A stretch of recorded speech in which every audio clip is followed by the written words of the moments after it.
Students, science की इस online class में आपका स्वागत है। यह वीडियो इस चैनल पर पहली वीडियो होने वाली है। अगर आपको टॉपिक अच्छे से समझ में आए तो वीडियो को शेयर करें और कमेंट में जरूर बताएं। आज की इस वीडियो में हम पढ़ने वाले हैं क्लास 10 का chapter number 1 chemical reaction and equation का टॉपिक केमिकल इक्वेशन। तो स्टार्ट करते हैं। केमिकल इक्वेशन को पढ़ने से पहले हम केमिकल रिएक्शन के बारे में जानेंगे। Chemical reaction. The transformation of chemical substance into another chemical substance is known as chemical reaction. किसी भी chemical substance का दूसरे chemical substance में ट्रांसफॉर्मेशन होना ही chemical reaction कहलाता है। जैसे कि example, rusting of iron, iron में जंग लग जाना, और the setting of milk into curd, दूध का दही में परिवर्तन हो जाना, डाइजेशन ऑफ फूड, फूड का डाइजेशन होना, रेस्पिरेशन etc. ये सभी केमिकल रिएक्शन होती हैं। In a chemical reaction a new substance is formed which is completely different in properties from the original substance. Chemical reaction में ये न्यू सब्सटेंस जो form होता है वो ओरिजिनल सब्सटेंस से प्रॉपर्टीज में कंप्लीटली डिफरेंट होता है। सो हम कह सकते हैं कि केमिकल रिएक्शन में केमिकल चेंज होते हैं। Only a rearrangement of atoms takes place in a chemical reaction. Chemical reaction में केवल एटम्स जो होते हैं वो उनका rearrangement होता है। जैसे the burning of magnesium in the air to form magnesium oxide is an example of a chemical reaction. Magnesium की जब ऑक्सीजन से रिएक्शन करवाते हैं तो हमें मैग्नीशियम ऑक्साइड प्राप्त होता है। यहाँ पर एटम्स का rearrangement हो रहा है। Note: before burning of magnesium ribbon in the air, it is cleaned by rubbing with sandpaper. Magnesium को एयर में बर्न करने से पहले इसे सैंडपेपर से क्लीन किया जाता है। This is done to remove the protective layer of basic magnesium carbonate from the surface of the magnesium ribbon. ऐसा इसलिए किया जाता है कि जो प्रोटेक्टिव लेयर होती है मैग्नीशियम कार्बोनेट की, मैग्नीशियम की सरफेस पे उसे रिमूव करने के लिए ऐसा किया जाता है। रिएक्टेंट, यहाँ पर रिएक्टेंट मैग्नीशियम और ऑक्सीजन है और प्रोडक्ट मैग्नीशियम ऑक्साइड, इसे हम रिएक्टेंट बोलेंगे और इसे हम प्रोडक्ट। अब बात करते हैं रिएक्टेंट और प्रोडक्ट होते हैं क्या है। The substance which take part in a chemical reaction are called reactant. ऐसे सब्सटेंस जो रिएक्शन में काम में आ रहे हैं वो रिएक्टेंट होता है, और जो न्यू सब्सटेंस प्रोड्यूस हो रहा है यहाँ पे उसे हम। अब हम बात करेंगे कैरेक्टरिस्टिक्स ऑफ केमिकल रिएक्शन। सबसे पहले इवोल्यूशन ऑफ गैस, यानी गैस का निकलना। The chemical reaction between zinc and dilute sulphuric acid is characterised by the evolution of hydrogen gas. जब जिंक की रिएक्शन डाइल्यूट सल्फ्यूरिक एसिड से करवाते हैं तो यहाँ पे हमें जिंक सल्फेट प्राप्त होता है और हाइड्रोजन गैस निकल जाती है। तो यहाँ पे इवोल्यूशन ऑफ गैस हो रहा है। Second, change in colour. The chemical reaction between citric acid and purple coloured potassium permanganate solution is characterised by a change in colour from purple to colourless. Citric acid की potassium permanganate से जब reaction करवाएंगे तो potassium permanganate purple से colourless हो जाता है। Second example, the chemical reaction between sulfur dioxide gas and acidified potassium dichromate solution is characterized by a change in color from orange to green. यहाँ पे हमें इस रिएक्शन में ऑरेंज टू ग्रीन कलर देखने को मिल जाता है, यानी कि चेंज इन कलर हो रहा है। Third, change in state of substance. The combustion reaction of candle wax is characterized by a change in state from solid to liquid and gas. यहाँ पे जब कंबशन करवाएंगे कैंडल वैक्स का तो हमें इसकी स्टेट में परिवर्तन देखने को मिलेगा। ये सॉलिड से लिक्विड हो जाएगी और गैस हो जाएगी। Because the wax is a solid matter formed by the combustion of a wax is a liquid at room temperature. जब इसको जलाएंगे तो ये क्या हो जाएगी, लिक्विड फॉर्म में हो जाएगी रूम टेम्परेचर पे, और इसको जलाने पर कार्बन डाइऑक्साइड गैस भी निकलेगी, तो यहाँ पर गैस में भी परिवर्तन हो जाएगा इसका। There are some chemical reaction which can show more than one characteristics. बहुत सारी रिएक्शंस हो सकती है जो एक से ज्यादा कैरेक्टरिस्टिक्स हो सकती है। Fourth, change in temperature. The chemical reaction between quicklime water to form slack lime. जब क्विकलाइम की रिएक्शन वाटर से करवाते हैं तो स्लैक-लाइम फॉर्म होता है। इस characterise by change in temperature which is rise in temperature. यहाँ पर टेम्परेचर बढ़ता है। The chemical reaction between zinc granules and dilute sulphuric acid is also characterise by change in temperature. जब जिंक ग्रेनल्स की reaction dilute sulphuric से साथ करवाते हैं तो यहाँ पे भी चेंज इन टेम्परेचर में देखने को मिलता है। Fifth, formation of precipitate. Precipitate वो पदार्थ होता है जो रिएक्शन की पूरी हो जाने के बाद बचता है। The chemical reaction between sulphuric acid and barium chloride solution is characterised by the formation of a white precipitate of barium sulphate. जब बेरियम क्लोराइड की सल्फ्यूरिक एसिड के साथ रिएक्शन कराएंगे तो व्हाइट कलर का बेरियम सल्फेट का precipitate बनता है। अब हम आते हैं अपने मेन टॉपिक केमिकल इक्वेशन पे।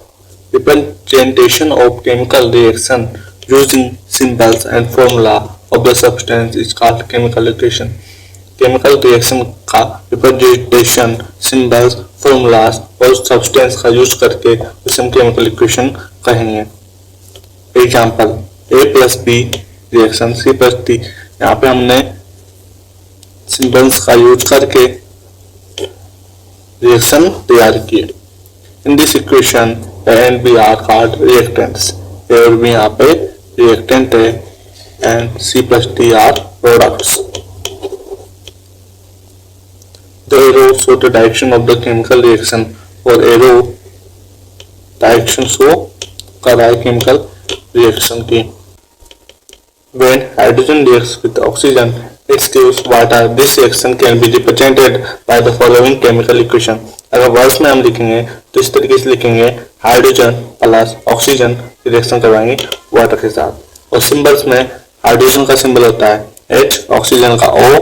जब रिएक्शन कराएंगे तो बनेगा H2 जो कि वाटर का सिंबल है। In the first equation words are used and in second symbols of substance are used to write the chemical equation. For convenience the symbol of substance is used to represent chemical equation. Short में chemical equation को represent करने के लिए हम symbol का use करते हैं। A chemical equation can be divided into two parts, balanced chemical equation, unbalanced chemical equation. Balanced chemical equation, a balanced chemical equation has the number of atoms of each element equal on both side. Balanced chemical equation में number of atoms equal होते हैं both side, reactant side भी और product side भी। Like example, zinc की reaction करवाएंगे dilute sulphuric acid के साथ तो जिंक सल्फेट हमें प्राप्त होगा और हाइड्रोजन भी। In this equation number of zinc, hydrogen और sulphate are equal on both side, so it is a balanced chemical equation. According to the law of conservation of mass, mass can neither be created nor destroyed। मास को ना तो create किया जा सकता है ना ही destroy किया जा सकता है in chemical reaction. To obey this law, इस नियम को ओबे करने के लिए the total mass of element present in reactant must be equal to the total mass of element present in products. जो टोटल मास है रिएक्टेंट में और टोटल मास है प्रोडक्ट में वो दोनों बराबर होना चाहिए। Unbalanced chemical equation, if the number of atoms of each element in reactant is not equal to the number of atoms of each element present in the product, then the chemical equation is called unbalanced chemical equation। अगर reactant और product में number of atoms of element अगर equal नहीं है तो वो unbalanced chemical equation होगी। Example, जब आयरन की रिएक्शन वाटर के साथ करवाते हैं तो आयरन ऑक्साइड बनता है और हाइड्रोजन बनता है, iron oxide. In this example a number of atoms of element are not equal on two side of the reaction. For example, on the left hand side only one iron atom is present while 3 iron atoms are present on the right hand side, therefore it is an unbalanced chemical equation। Balancing chemical equation. Chemical equation को balance करने के लिए हमें कुछ steps follow करने पड़ेंगे। अब ऊपर वाले एग्जांपल ले लेते हैं। Write the number of atoms of element present in reactants and in products in the table is shown here. हमें एक टेबल बनानी पड़ेगी, उसमें number of atoms in the reactant और number of atoms in the product लिखना है। सबसे पहले हम रिएक्टेंट में देखते हैं। Number of atom of iron reactant में 1 है और हाइड्रोजन के नंबर ऑफ एटम 2 है और ऑक्सीजन के 1। अब प्रोडक्ट में देखते हैं। Number of atom of iron 3, hydrogen के 2 और ऑक्सीजन के 4। यहाँ पर रिएक्टेंट और प्रोडक्ट में नंबर ऑफ एटम सेम नहीं है। Balance the atom which is maximum in number on either side.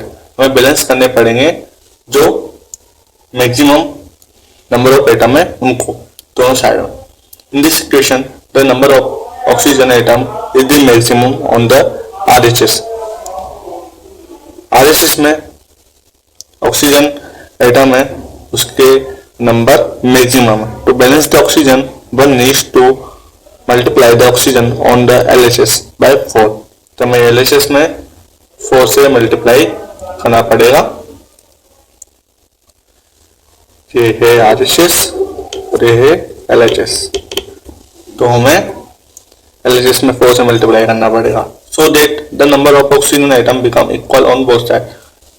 क्यों? क्योंकि नंबर ऑफ ऑक्सीजन एटम दोनों साइड में बराबर हो जाएंगे। Fe प्लस 4 से मल्टीप्लाई किया ऑक्सीजन को Fe3O4 प्लस H2। हमारे पास जैसे हमने ऑक्सीजन को 4 से मल्टीप्लाई किया तो ऑक्सीजन को 4 से मल्टीप्लाई करते ही ऑक्सीजन तो बराबर हो गया, लेकिन यहाँ पे हाइड्रोजन भी 4 से मल्टीप्लाई हो रहा है, तो हाइड्रोजन कितना हो गया? यहाँ पे 8 हो गया। अब हाइड्रोजन को बैलेंस करने के लिए now the number of hydrogen atoms becomes 8 on the LHS, which is more than that on the RHS. To balance it, one needs to multiply the hydrogen on the RHS by 4. Hydrogen को balance करने के लिए अब हमें RHS में hydrogen को 4 से multiply करना पड़ेगा। तो यहाँ पे हम RHS में हाइड्रोजन को 4 से मल्टीप्लाई कर देते हैं। After that, the number of oxygen atom, hydrogen atoms become equal on both sides. अब हमारे पास ऑक्सीजन और हाइड्रोजन दोनों तरफ बराबर हो चुके हैं। The number of iron is 1 on the LHS while it is 3 on the RHS. To balance it, multiply the iron on the LHS by 3. तो हम अब आयरन को बैलेंस करने के लिए इसको 3 से मल्टीप्लाई करते हैं LHS में।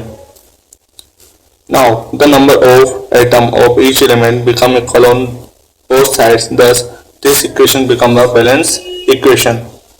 अब हमारे पास जो इक्वेशन थी वो बैलेंस हो चुकी है। अब देखते हैं हम टेबल में आयरन, हाइड्रोजन, ऑक्सीजन, LHS और RHS दोनों में बराबर है। After balancing the above equation can be written as follows. Balance होने के बाद इक्वेशन आप इस तरीके से लिख सकते हैं। To make equation more informative, equation को और इंफॉर्मेटिव बनाने के लिए writing the symbols of physical state of substance in a chemical equation. सबसे पहले फिजिकल स्टेट लिखना आवश्यक है केमिकल इक्वेशन की। जैसे गैसियस स्टेट जिसे हम G से डिनोट करते हैं, लिक्विड को L से और सॉलिड को S से, एक्वास को एक से हम डिनोट करते हैं। Writing the condition in which reaction take place, और जिस कंडीशन में रिएक्शन हो रही है वो कंडीशन भी लिखना आवश्यक है। The condition is generally written above and or below the arrow of the chemical equation. जो कंडीशन होती है वो एरो के तो above या below लिखी जाती है। स्टूडेंट्स, अगर कोई भी डाउट हो तो कमेंट में जरूर बताएं और वीडियो अच्छी लगी हो तो लाइक करें और शेयर करें। Thank you. मिलते हैं नेक्स्ट वीडियो में।